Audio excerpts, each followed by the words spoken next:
अब आप कोई डाउट कुछ पूछना चाह रहे हो related to that your term. Geography के लिए केवल एनसीईआरटी है ना? एनसीईआरटी प्लस क्लास नोट पढ़ लो। उसके बाद मार्केट में बहुत सारी किताबें हैं, जैसे मैं मार्केट में अभी फोकस नहीं, जैसे फुल्लर की है उनका देख सकते हो, माजिद हुसैन है, लेकिन उतना ज़्यादा ज़रूरत है, अगर ऑप्शनल नहीं है तो ज़्यादा जाने की ज़रूरत ही नहीं है। क्लास नोट्स जो आपका रहेगा प्लस एनसीईआरटी जो आपकी रहेगी और करंट इशूज आपका जो चलता रहेगा। मैं आज जानते हो आजकल ज्योग्राफी में कितने डायनेमिक क्वेश्चन आते हैं। यूपीएससी ऐसा क्वेश्चन पूछता समझ ही नहीं आता कहाँ से ज्योग्राफी से है, इन्वायरमेंट से है या बायोलॉजी से है, कहाँ से हर चीज़ को रिलेट कर देता है, लिंक कर देता है। हाँ, कोई डाउट? कुछ पूछना चाह रहे हो रिलेटेड टू दैट? हाँ, वो बजट में भी आ रहा हूँ, इकोनॉमिक्स के लिए मैं आ रहा हूँ। इकोनॉमिक सर्वे और बजट तो आपको 2 साल का पढ़ते हुए चलना है।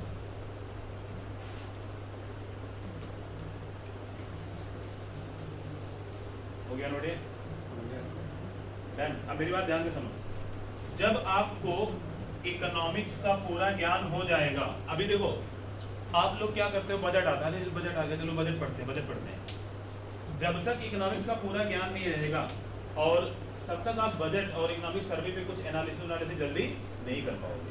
तो आपको 2 डॉक्यूमेंट गवर्नमेंट खुद ही निकालती है, इकोनॉमिक सर्वे और बजट, समझ रहे हो कि नहीं? लेकिन इकोनॉमिक्स का पूरा ज्ञान होने के बाद फिर आप उन इशूज़ पे डिस्कस करोगे, चर्चा करोगे। और यूपीएससी के लिए जैसे इकोनॉमिक सर्वे अभी कौन से साल का चल रहा है, 2022-23, और बजट हमारा 2023-24। तो इकोनॉमिक सर्वे 22-23 चल रहा है, तो 21 और 22 का भी पढ़ना है, 22 और 23 का भी पढ़ना है। बजट 22 और 23 का भी पढ़ना है, 23 और 24 का भी पढ़ना है। 2 साल का 2 फाइनेंशियल ईयर का आप प्लान लेके चलोगे, चाहे स्टेट पीसीएस हो चाहे यूपी पीसीएस हो, क्लियर है कि नहीं? लेकिन इकोनॉमिक्स का ज्ञान होने के बाद एनालिसिस तभी कर पाओगे। और अभी अगर आपने सोचा कि चलो बजट का पीडीएफ डाउनलोड करते हैं, पढ़ना शुरू करते हैं, फिर वो आप पढ़ते हो और कुछ होता नहीं है उससे, ठीक है? डन? और कोई कुछ क्वेश्चन रेज करना चाह रहा हूँ? अरे कुछ आप लोगों से बोलो क्या समस्याएं हैं तैयारी के दौरान, तेरी और समस्या। हाँ, अब जो ग्रेजुएशन भी कर चुके हैं और काफ़ी गैप भी आ चुका है, उनके लिए समस्या, उनके लिए सबसे बड़ा मूल मंत्र जानते हो क्या है? Patience plus revision. धैर्य रखो और क्या करो, चीज़ों को बार बार रिवाइज सर, क्योंकि मुझे इतना मैं उम्मीद करता हूँ कि काफ़ी एनसीईआरटी पढ़ भी चुके होंगे वो। पेशेंस के साथ रिवीजन करते रहो, क्योंकि पेशेंस अगर खो दोगे और फिर ऐसा होता है ना 2-1-3 बार अनसक्सेसफुल होने के बाद आप सोचते हो यार अब तो नहीं हो पाएगा। तो जैसे होता नहीं कि कभी कभी सूरज को बादल ढक लेते हैं और अंधेरा आ जाता है, हम लोग सोचते हो कि संकट आ गया, लेकिन वो बादल तो हटेगा ना कभी। सर कैसे जो करंट में सब्जेक्ट चल रहा है, जो पढ़ चुके हैं पहले, उसको सर कैसे तैयार करें? पहली चीज़, जैसे अभी इन्वायरमेंट इकोलॉजी क्लास कर रहे हो, मैं आपको पास्ट से लेके चीज़ें कराता हुआ आ रहा हूँ। अब जैसे मैं सारा पास्ट कराऊंगा तो अब आप क्या करोगे, तो अब 2022 तक मैं पूरा करवा दूंगा। 2023 में आप न्यूज़पेपर और इशूज से क्या करोगे उन चीज़ों को, जैसे आप मान लो रिवाइज कर रहे हो, आपने मान लो बायोडाइवर्सिटी रिवाइज कर रहे हो, और बायोडाइवर्सिटी रिवाइज करते हुए आपको मिला साइट्स, क्या मिला? साइट्स। और आपने अपने नोट्स में देखा कि सर ने साइट्स 2022 तक का मुझे समझा दिया है और उसमें सारे स्पीसीज के बारे में बता दिया है। फिर आप सोचोगे यार 2023 चल रहा है, लाओ गूगल में सर्च करके देखते हैं कि साइट्स 2023 में कुछ हुआ है कि नहीं हुआ, कोई कन्वेंशन हुई है कि नहीं, कोई मीटिंग हुई है कि नहीं। आप तो उसे अपडेट कर लो, बस वही चीज़ आपको अपडेट करनी है, क्योंकि अब आपकी चीज़ें हो चुकी हैं। और ये चीज़ सर जैसे मान लीजिए हिस्ट्री अभी पढ़े हैं, हिस्ट्री नहीं पढ़े हो अभी? नहीं सर पढ़ लिए। अच्छा, हाँ। तो कैसे सर उसको तैयार करें? हिस्ट्री में देखो, पहली चीज़ तो 90% क्या लगभग 100%, 99.99% मान के चलो वो स्टैटिक ही है, उसमें कुछ डायनेमिक होता ही नहीं है। हाँ, कभी कभी ये जो हमारा एंशिएंट इंडिया है, जैसे इंडस वैली सिविलाइजेशन है, उसमें कुछ साइट्स क्या होती नहीं ऐड होती जाती हैं, मिलती जाती हैं। तो अब जैसे मान लो इंडस वैली सिविलाइजेशन रिवाइज कर रहे हो, आप गूगल में डालो कि new sites recently new search site, तो मतलब अभी वर्तमान में प्राप्त हुई नई साइट्स के बारे में कुछ देखो, अगर आ जाए न्यूज़ में, देख लो उसका लिंक, देख लो उसका, गवर्नमेंट की साइट पे कुछ ना कुछ लिखा होगा, उसका नोट्स बना लो, ये चीज़ है। और दूसरी चीज़, अगर आपका ऑप्शनल नहीं है तो इतना रिसर्च करने की जरूरत नहीं है। प्री के लिए तो रिसर्च करने की जरूरत है, क्योंकि प्री में जो नई साइट्स आएंगी पूछ लेंगे। मेंस के लिए उतना रिसर्च जरूरत नहीं है, लेकिन अगर आपका ऑप्शनल है तो रिसर्च करने की जरूरत है, क्योंकि उसमें आपकी पूरी कमांड होनी चाहिए। क्योंकि बाकी जो पेपर होते हैं GS 1, 2, 3 सब जनरल मार्किंग कहीं ना कहीं आ जाती है, कुछ ना कुछ हो जाता है, लेकिन आप अपने सब्जेक्ट पे कम से कम 250 नंबर का है, 500 नंबर का है, तो कम से कम 400 नंबर या 300 नंबर इतनी तो एबिलिटी होनी चाहिए ना लाने की। आप जानते हो 50% से भी कम जो पाते हैं वो टॉपर्स ही होते हैं, टॉपर्स होते हैं UPSC में। 100% मार्क्स किसी का आता नहीं, 80% तो पहुँचते नहीं, 60% तो होता नहीं, 50% भी कमी लोग रहते हैं, 50 to 53% ही कवर कर पाते हैं। तो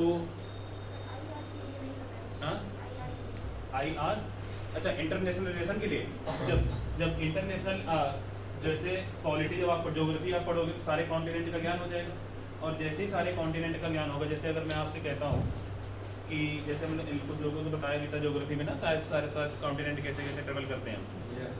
जैसे अगर मैं बात करता हूँ कि एशिया में अगर आपसे मैं पूछूं कि सेंट्रल एशिया क्या है, तो सेंट्रल एशिया में आप देखोगे कि जो कंट्री आएंगे Kazakhstan, Uzbekistan, Turkmenistan, Tajikistan, Kyrgyzstan. अब हमारा इंडिया से उसका क्या लिंक है, पहले तो आप चीज़ों को समझो कि कहाँ कौन से कॉन्टिनेंट में कैसे कंट्री रिलेटेड है, और फिर इंडिया का उसके साथ क्या लिंक है, कनेक्शन है, वो आप करंट अफेयर से चीज़ों को क्या कर पाओगे, वही है आपका इंटरनेशनल रिलेशन। इंटरनेशनल रिलेशन किस चीज़ के लिए होता है, या तो पॉलिटिकल डेवलपमेंट के लिए होता है, डिप्लोमेसी के लिए होता है, इकोनॉमिक डेवलपमेंट के लिए होता है, ट्रेड के लिए होता है, इन्हीं सब चीज़ों को हमें समझना होता है।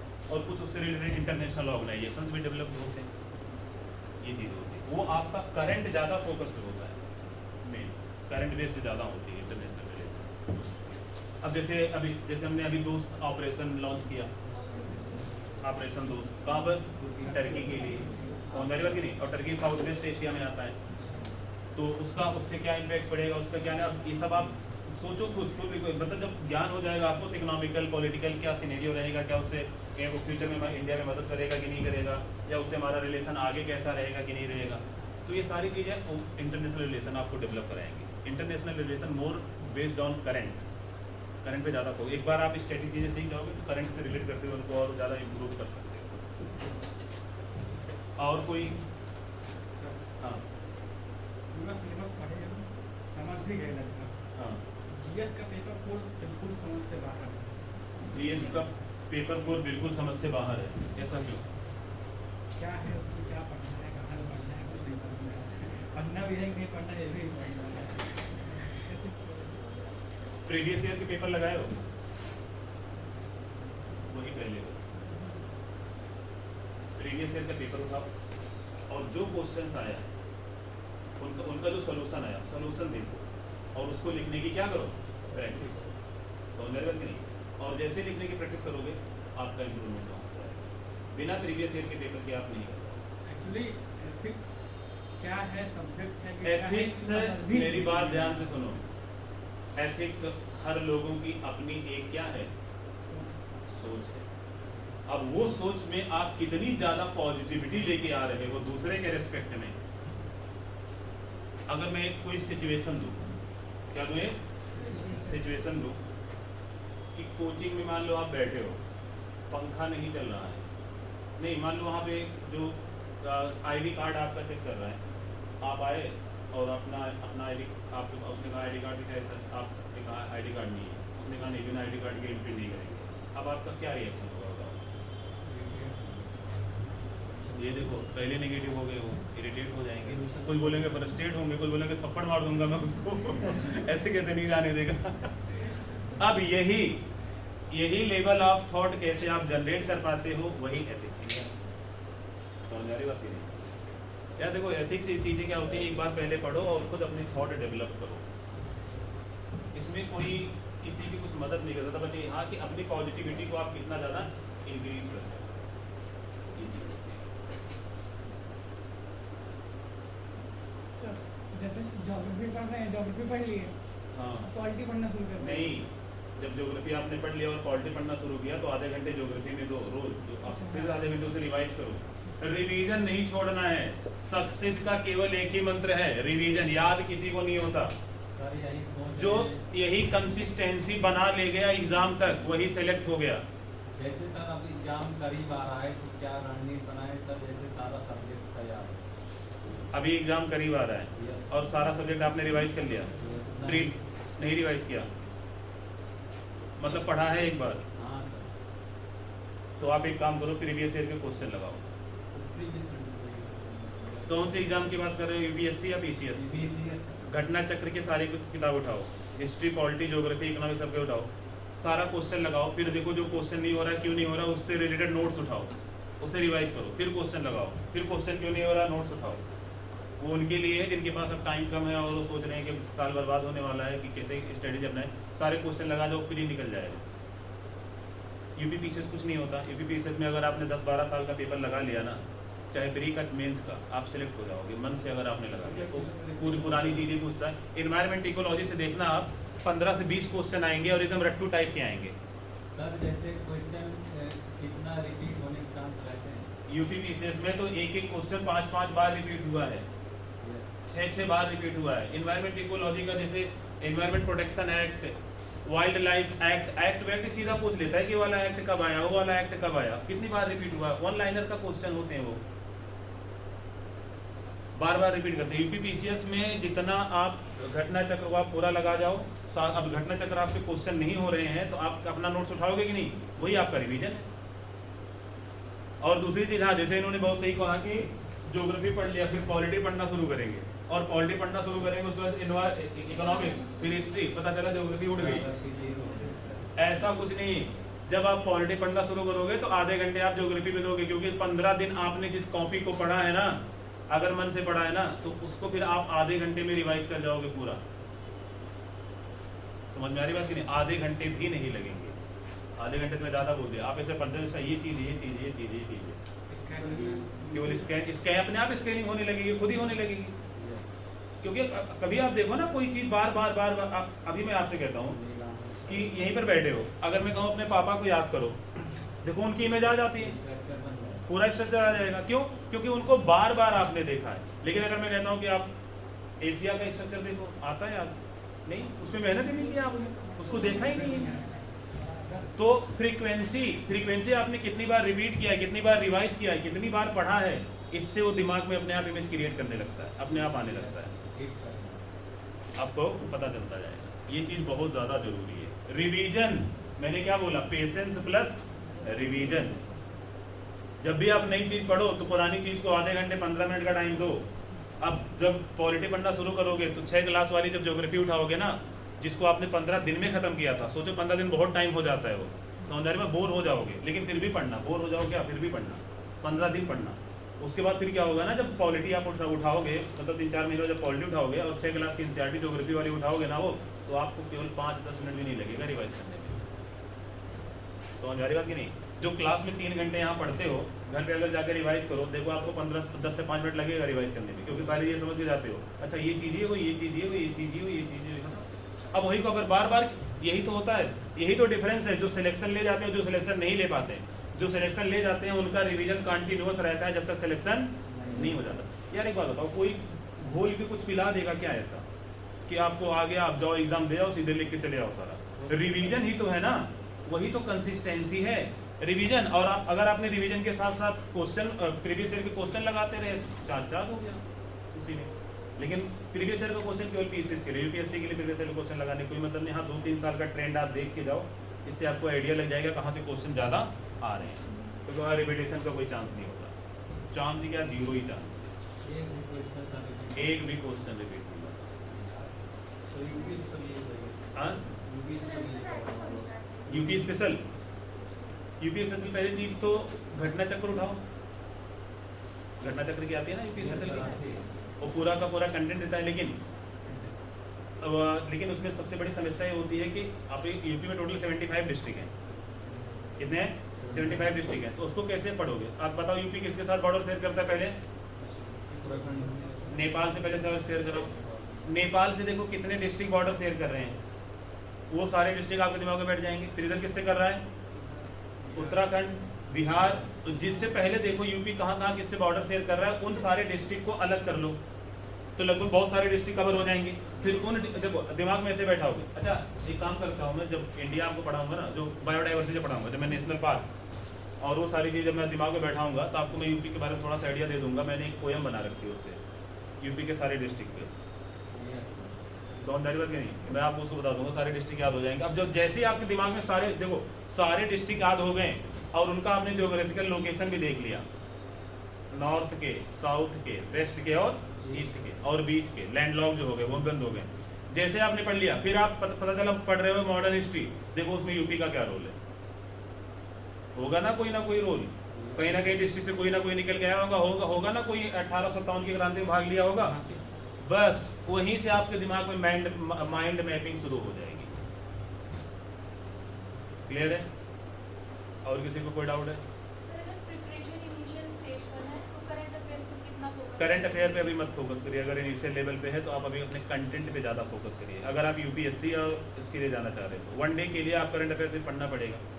अवार्ड्स एंड ऑनर, मतलब स्टैटिक टाइप के करंट अफेयर, जैसे अवार्ड्स एंड ऑनर, तो इस ये अवार्ड किसको मिला, वो अवार्ड किसको मिला।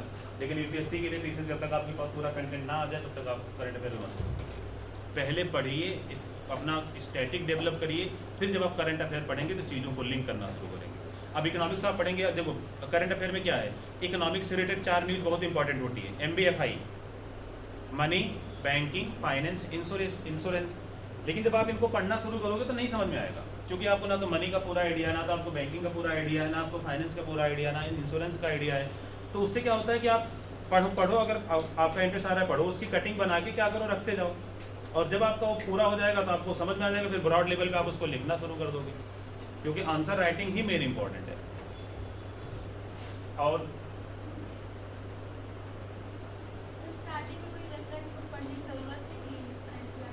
अगर अभी अगर कोचिंग नहीं कर रहे हो कहीं पर और स्टार्टिंग करना चाह रहे हो तो 6 से लेकर 10 तक की एनसीईआरटी खुद घर बैठ के पढ़ सकते हो आराम से। 6 से लेकर 10 तक तो आप कोचिंग से पहले भी पढ़ सकते हो, उसके बाद अगर 6 से बाद 10 के बाद कोचिंग ले रहे हो तो साथ में सब्जेक्ट और पढ़ते रहो तो उसका और इम्प्रूवमेंट होता जाएगा। देखो मैं आप हमेशा ये बोलता रहता हूँ, there are 2 certainty in the world, death and tax. दुनिया में आए हो तो मरोगे, टैक्स भरोगे, तो इतना पढ़ोगे मर ही जाओ सिलेक्शन हो जाएगा। क्यों इतना वो करना कि बर्डन क्या लेना, अगर पढ़ना है ये सिलेक्शन ही लेना है तो खूब पढ़ो, पढ़ते रहो। रिसोर्सेज देखो कहाँ मिल रहे हैं, अवेलेबल हो रहे हैं, आप कॉस्ट कटिंग करके पढ़ो। अगर आपके आसपास कोचिंग अवेलेबल है तो आप वहाँ पे ज़्यादा फोकस करो। मैं अपने एक्सपीरियंस बोलता हूँ कि जैसे देखो साउथ के आपको जो टीचर मिलेंगे ज़्यादा टेक्निकल टीचर मिलेंगे, और सारे टीचर आपको यूपी और बिहार से ज़्यादातर हाई लेवल के मिलते हो। समझदारी बात की नहीं, तो हर जगह कहीं ना कहीं रोटेशन में कहीं इधर उधर हर जगह वही रहते हैं। बस आप देखो, और किसी टीचर के पढ़ाने से ये नहीं होता कि आपका सिलेक्शन हो जाएगा, वो गाइड करता है आपको, वो मूल मंत्र बताता है। समझदारी बात की नहीं, वो आपको दिशा देता है कि आपने ये चीज़ें करनी है, लेकिन फिर उसके बाद आंसर राइटिंग की प्रैक्टिस, अपडेशन की प्रैक्टिस तो आपको खुद रखनी पड़ेगी ना। क्लियर है कि नहीं? और जब तक वो आपके अंदर डेवलप हो जाएगा तब तक आपका सिलेक्शन हो जाएगा। सीसेट के लिए मैथ, रीजनिंग, इंग्लिश 33% आता है, नहीं करोगे तो भी इतना कर ही ले जाओगे एग्जाम।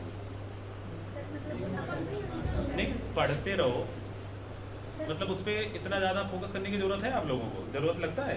पढ़ता है सर, आप लगता है तो मेहनत करो, और क्या। कॉम्प्रहेंशन जो पूछे जाते हैं, अब कॉम्प्रहेंशन कैसे आप इम्प्रूव कर पाओगे? न्यूज़पेपर रीडिंग अगर आप कर रहे हो, हिंदी वाले हिंदी न्यूज़पेपर रीडिंग करो, इंग्लिश वाले इंग्लिश की न्यूज़पेपर की रीडिंग करो। जितनी ज़्यादा न्यूज़पेपर की रीडिंग करोगे उतना ज़्यादा आपकी क्या इंप्रूव होगी, वो क्या इंप्रूव होगी। बार बार न्यूज़पेपर के पढ़ते रहने से आपको कॉम्प्रहेंशन जो बड़ा सा दिखेगा, वहाँ आप बहुत जल्दी पढ़ना सीख जाओगे। आपको अपनी रीडिंग स्किल तो बढ़ानी है। अभी मैं एक कहानी दूँ, अभी मैं आप पूरा रामायण सुनाऊं और मैं आपसे पूछूं कि राम को कितने वर्ष का वनवास हुआ था, क्योंकि आपने पढ़ा और उसके अकॉर्डिंग आंसर किया, क्योंकि आपको लैंग्वेज समझ में आई। अब अगर आपका इंग्लिश है, लोगों की इंग्लिश नहीं समझ में आती, तो उसको समझने की कोशिश करना है ना कि कैसे इंग्लिश को समझा जा सके कॉम्प्रहेंशन को, और उससे रिलेटेड आंसर डायनेमिक पूछता है, कुछ नहीं होता। सामने पैसेज में आंसर होता है और उससे रिलेटेड आंसर आपको करना होता है। वैसे हिंदी में बहुत सारे, हिंदी कहने के लिए आसान होती है, लेकिन यूपीएससी का जो कॉम्प्रहेंशन वाली हिंदी देखा है आपने, अलग ही लेवल पे जाती है वो समझ वाली बात की नहीं। तो कुछ नहीं है, तो आपको उस पर तो लैंग्वेज पे कमांड बनानी है, और लैंग्वेज पे कमांड बनाने का जानते हो सबसे अच्छा तरीका न्यूज़पेपर है। मैं आपको अगर बोल दूं सिंपल से अगर मैं आपको उठा के न्यूयॉर्क में छोड़ दूँ ना, 1 महीने के अंदर आप अंग्रेजी बोलने लगोगे, पूरा फुल अंग्रेज हो जाओगे, क्योंकि आपको माहौल वैसा मिल जाएगा। समझ रहे हो कि नहीं?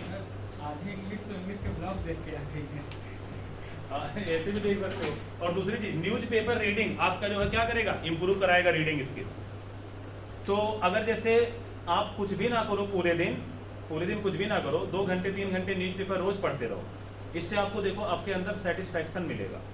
आपने सोचा आज मैंने कुछ पढ़ा है, समझ आ रही बात कि नहीं? तो न्यूज़पेपर रीडिंग तो करते रहो, चाहे मतलब करंट अफेयर से रिलेटेड नहीं, मान लो अभी आपके पास नई मजबूत है, नई चीज़ें लिंक कर पा रहे हो, तो न्यूज़पेपर रीडिंग करने से क्या होगा, रीडिंग स्किल तो इंप्रूव होगी, और रीडिंग स्किल आपको कहीं ना कहीं सिलेक्शन दिलाई देती है।